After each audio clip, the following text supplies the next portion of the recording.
Toplumsal cinsiyet eşitliği adı altında Avrupa'nın dayatmış olduğu bir proje var. Bu proje İstanbul Sözleşmesi ile Türkiye'nin de içine dahil edildiği bir organizasyon şeklinde devam etmektedir. Avrupa'nın birçok ülkesinde İstanbul Sözleşmesi'nin ilkeleri ahlaki bulunmadığı için ve toplumsal örf ve adetleriyle bağdaşmadığı için birçok ülke kendi meclislerinde bunu kabul etmediği halde Türkiye hiçbir gerekçe ileri sürmeksizin kayıtsız şartsız bu İstanbul Sözleşmesi'ni kabul etmiştir. Kabul edilen bu sözleşme ile karşımıza toplumsal cinsiyet eşitliği adı altında bir ucube proje karşımıza çıkmıştır. Bugün bu proje Milli Eğitim Bakanlığı eliyle okullarımızda artık ilkokul çocuklarına varıncaya kadar bu sapık anlayış insanlarımıza dayatılmaya çalışmaktadır.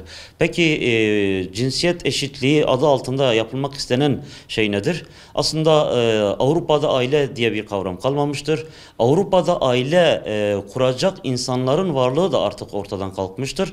Avrupa'nın istemiş olduğu tek şey bizde de aile kavramını ortadan kaldırmak, aileyi birleştirecek olan karşılıklı eşlerin erkek ve kadın cinsiyetinin aslında cinsiyetsizliğinin ön plana çıkarılarak aile kurumunun hedef alınması, aile kurumunun ortadan kaldırılması ve çocuklardan başlamak suretiyle de aslında daha ailenin ne demek olduğunu bilmeyen bu çocukların hiçbir zaman aileyi kuracak bir algıyı, bir anlayışı geliştirmemeleri, böyle bir duruma girmemeleri hedeflenmektedir.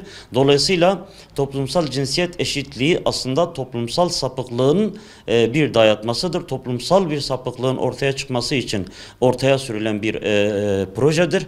Bu projenin Milli Eğitim Bakanlığı eliyle uygulamaya konulması ve okullara genelge gönderilerek bunun işlevsel hale getirilmesi kesinlikle kabul edilebilir bir şey değildir.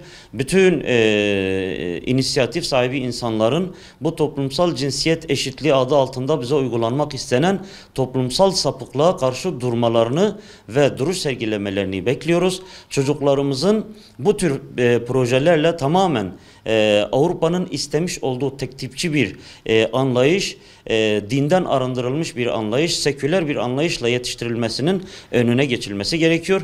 Bu da eğitim sistemimizin en büyük handikaplarından bir tanesidir.